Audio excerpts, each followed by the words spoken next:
All right. Hey, everyone. Welcome. Today, we are diving into something that I think is, well, honestly, it's kind of scary, but also super important these days. Yeah, We're talking about digital privacy. it's a big one. It is a big one. Yeah. And kind of the hidden cost of all this connection we're doing online. Right. Like, we're always connected. But what is that doing? What is that costing us? Yeah, exactly. What are we actually giving up? Yeah.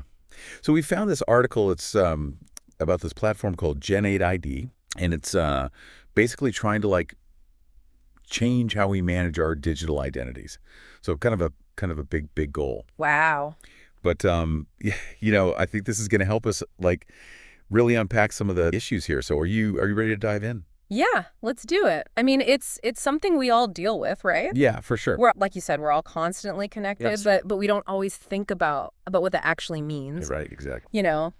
Like all these free services, social media apps, all that stuff. All the free stuff, yeah. We love it. It's convenient. Yeah. But is it really free? That's the question, right? Yeah. What are we really paying with if it's not money? Exactly. And this article, I think it does a really good job of highlighting that what we're paying with is our data. Yeah, and it's not just like our name and email address, which, maybe you think, okay, fine, whatever. Right.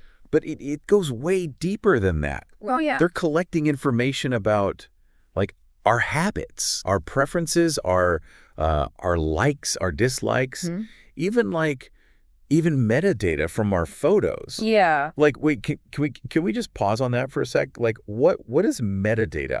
I've heard that word. I don't know if I fully get it. Yeah, so metadata is basically like data about data. So if we're talking about a photo, Right. it could be like the date and time the photo was taken, the location where it was taken, the type of camera that was used, even like the software that you used to edit it. Oh, wow.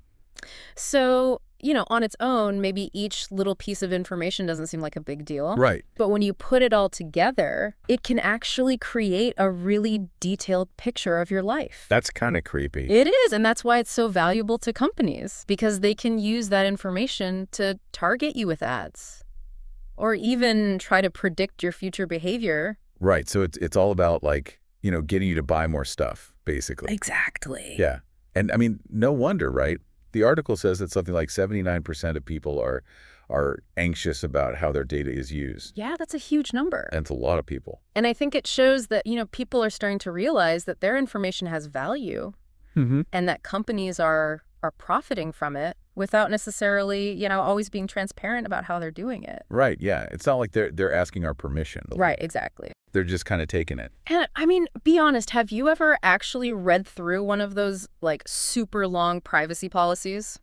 No way. Are you kidding? Those things are like a novel. They're impossible. They're so long and written in a way that I don't even know what they're saying. It's like a foreign language. It is. Yeah. It's like, they make it so that you can't understand it on purpose, I think. And that's why I think so many people feel like they just don't have control. The article said something like 81% of people feel like they have no control over their data. Yeah, it's a power imbalance, right? It is. We're giving up all this information, and we don't really have a say in how it's used. And we don't know what they're doing with it. Exactly. And Right. that's where, this idea of data sovereignty comes in. Okay, data sovereignty. What is that? So think of it this way. Your data is like your house. You get to decide who comes in, what they can see, and how long they can stay.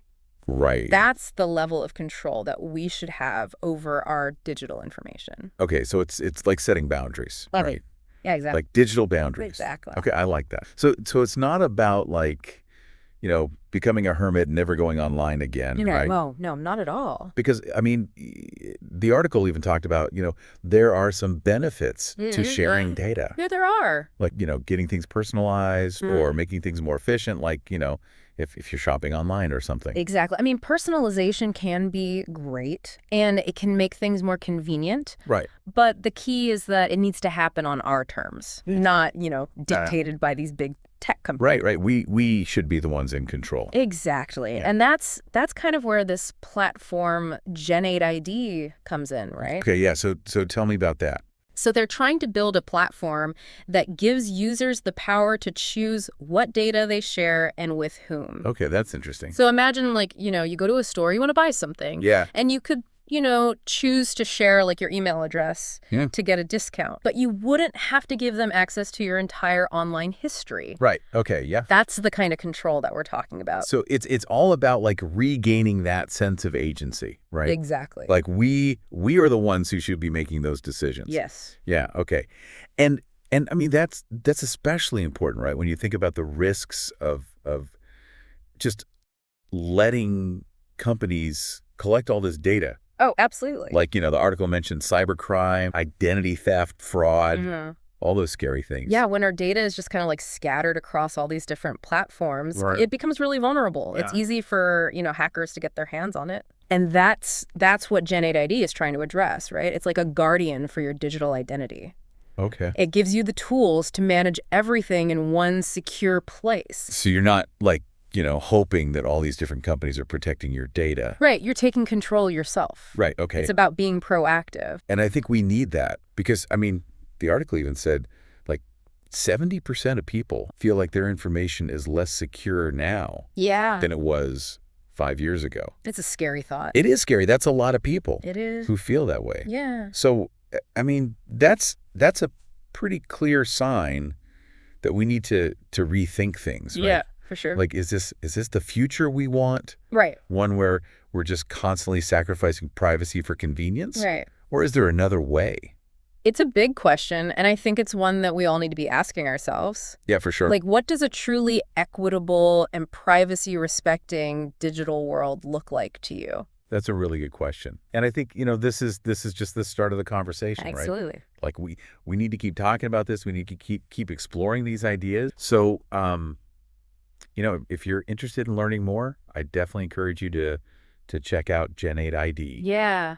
Good idea. And other platforms that are trying to do things differently. Yeah, there are a lot of people working on this problem. So definitely do your research. Exactly. And find what works for you. Yeah, and think about, what kind of digital world do you want to live in? That's a good one to end on. Yeah, what kind of world do you want to be a part of? Yeah. All right, well, thank you so much for diving into this with me. Yeah, this was great. This is such an important topic. It is. And I think we just scratched the surface. Yeah, absolutely. But hopefully this got people thinking I hope so. and maybe a little bit fired up. Yeah, a little bit empowered. Yeah, exactly. Empowered. To take control. Yeah. So thanks everyone for listening, and we will catch you next time.